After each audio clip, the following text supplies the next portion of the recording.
असलकुम hope so that you're all doing well. Welcome to the channel.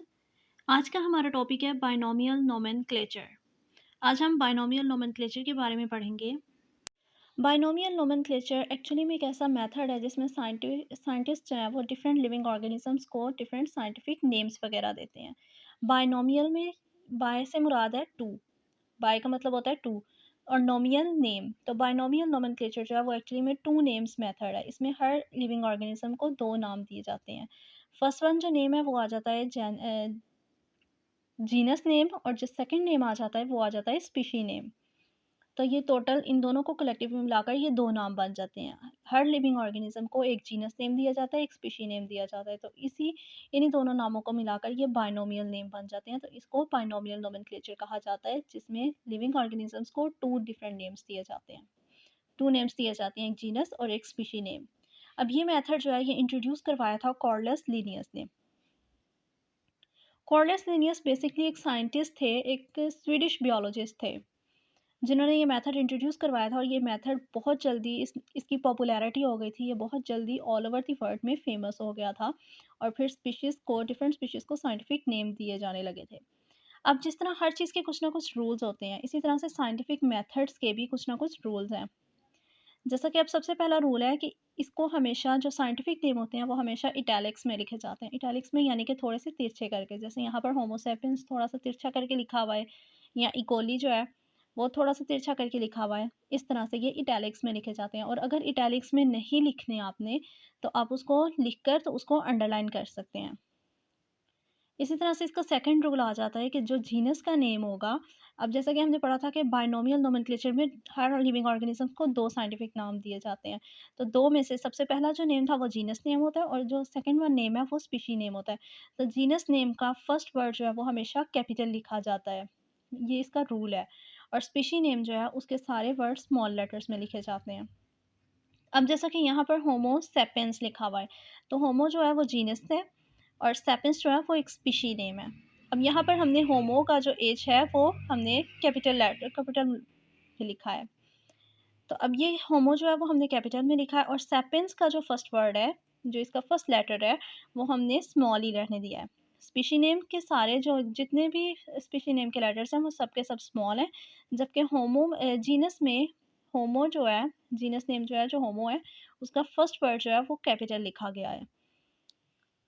अब इसी तरह से अगर हम थर्ड रूल को देखें, तो थर्ड रूल के मुताबिक आ जाता है कि अगर हमें एक पैराग्राफ दिया हुआ है और उसमें एक ही, ये अब फॉर एग्जांपल हमारे पास ये एक नेम है होमो सैपियंस, हमें एक पैराग्राफ दिया गया है और उस पैराग्राफ में बार बार होमो सैपियंस का जिक्र हो रहा है, बार बार ये नेम आ रहा है, तो हम उसको एक ही मरतबा होमो सैपियंस कंप्लीट लिखेंगे। और उसके बाद हम जब भी हमें ज़रूरत होगी कि हमने उस पैराग्राफ में ये नाम लिखना है, तो हम उसको शॉर्टकट फॉर्म में लिख देंगे। जैसा कि अब जीनस नेम के बाद हमने डॉट लगा दिया और उसके बाद आके सैपियंस लिख दिया, तो हम फर्स्ट टाइम उसको कंप्लीट लिखेंगे, उसके बाद हम इसको शॉर्ट फॉर्म में इसकी लिखेंगे।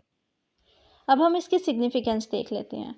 अब जैसा कि हमें पता है कि जब ये मेथड इंट्रोड्यूस नहीं हुआ था, बहुत से साइंटिस्ट जो थे उनको, जो डिफरेंट लिविंग ऑर्गेनिजम्स पर रिसर्च कर रहे थे, तो उनको अपने इस रिसर्च वर्क में बहुत प्रॉब्लम होती थी। क्यों? क्योंकि एक ही रीजन में एक ही ऑर्गेनिज्म को कई डिफरेंट नामों से बुलाया जाता था, कई डिफरेंट नेम से थे उसके। अब जैसा हम देखें कि अनियन, अनियन बेसिकली उर्दू में अनियन को प्याज कहते हैं। अनियन बेसिकली एक इंग्लिश वर्ड है और इसको उर्दू में हम प्याज कहते हैं। इसी तरह से इसको पाकिस्तान के ही डिफरेंट इलाकों में कहीं पर बैसल, फैसल या और भी डिफरेंट नामों से बुलाया जाता था। और इसको साइंटिफिक नेम जो दिया गया वो था अलियम सीपा। अलियम सीपा साइंटिफिक नेम है जो कि अनियन को, प्याज को दिया गया था, और इसे साइंटिफिक इसी नेम से बुलाया जाता है। अब इसी तरह से पाकिस्तान के डिफरेंट इलाकों में और भी डिफरेंट बहुत से ऑर्गेनिजम्स थे जिनको डिफरेंट नामों से बुलाया जाता था। और ऐसा भी था कि दो डिफरेंट ऑर्गेनिजम्स को एक ही नाम से बुलाया जाता था। अब जैसा कि ब्लैक बर्ड जो है वो एक बर्ड का नाम है, और कुछ इलाकों में ब्लैक बर्ड जो है वो क्रो को कहते थे। कवे को भी ब्लैक बर्ड कहा जाता रहा है कुछ इलाकों में। इसी तरह से कुछ इलाकों में रेवन नाम का एक परिंदा था जिसको ब्लैक बर्ड कहते थे। ब्लैक बर्ड रेवन को भी कहते हैं। तो अब अगर हम क्रो को देखें, तो क्रो तो आम जो हमें नज़र आता है बाय कवा वो है, और रेवन जो है वो क्रो की तरह का ही होता है, ब्लैक कलर में होता है, मगर ये क्रो के साइज़ से थोड़ा सा बड़ा होता है, तो इसको हम रेवन कहते हैं। इसी तरह से अब और भी बहुत से लिविंग ऑर्गेनिज़म्स थे जिनको कॉमन नेम दिए गए थे मगर इसकी कोई साइंटिफिक बेसिस नहीं है। अब जैसा कि फ़िश जो है वो एक वर्टिब्रेट एनिमल है, उसके फिन्स हैं, गिल्स हैं, बट बहुत सी और भी ऑर्गेनिज़म्स हैं, बहुत से ऑर्गेनिज़म्स हैं जिनको फ़िश ही कहा जाता है। जैसा कि अब सिल्वर फ़िश हो गया, क्रेफ़िश हो गया, जेलीफ़िश, स्टारफ़िश वग़ैरह हो गया, जो कि फ़िश की डेफ़िनिशन के अकॉर्डिंग जो है वो बिल्कुल भी इसमें फ़िट नहीं होते हैं।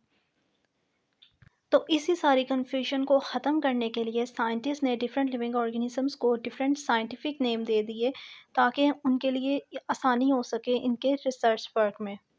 और अब इस टाइम बहुत से साइंटिफिक नेम्स वगैरह हैं डिफरेंट स्पीशीज़ के जो कि all over the world use हो रहे हैं, जैसा कि अनियन के लिए अलियम सीपा, कॉमन जो सी स्टार है स्टारफिश के लिए अस्टेरिस रॉबिन्स, और हाउस क्रो के लिए कॉर्वस स्प्लेंडेंस। इसी तरह के और भी डिफरेंट लिविंग ऑर्गेनिजम्स हैं जो अब scientifically all over the world use हो रहे हैं जिनके साइंटिफिक नेम्स वगैरह।